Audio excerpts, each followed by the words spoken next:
që ndodh në këto momente në vendin tonë. Bëhet fjalë për një rast të një zjarri që raportohet si masiv në fakt tek zona e 5 majit në tregun që njihet si tregu i ish uzinës Dinamo, ku sikundër e shihni nga kjo video e mbritur në redaksinë e Syri Televizion, ne do ndalemi sërish më vonë tek zhvillimet atje, ka një zjarr të aktivizuar që ka përfshirë disa dyqane në tregun e ish uzinës Dinamo në lagjen 5 maj në kryeqytet. Nuk dihen rrethanat e kësaj ngjarje, ajo çfarë dihet është se këto dyqane, pjesa më e madhe e tyre funksionojnë për tregtimin e rrobave të dorës së dytë, pra rrobave të përdorura, veshmbathjeve të përdorura, por ka edhe biznese të tjera që ushtrojnë aktivitetin e tyre brenda këtij tregu, edhe elektroshtëpiake ka aty. Nuk dim se në çfarë rrethanash ka nisur vatra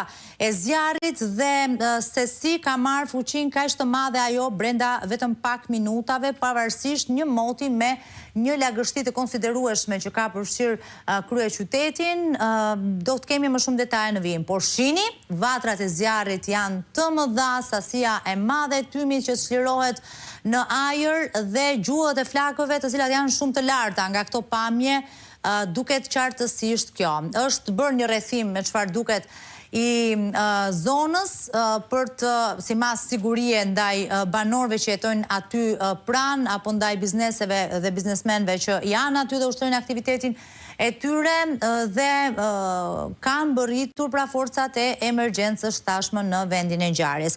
Janë shumë të pakta informacione deri në këto momente që flasim. Ajo çfarë dihet është që nga raportimet e para është mësuar që ose ka dyshime që vatra fillestare e zjarrit ka qenë në një magazin.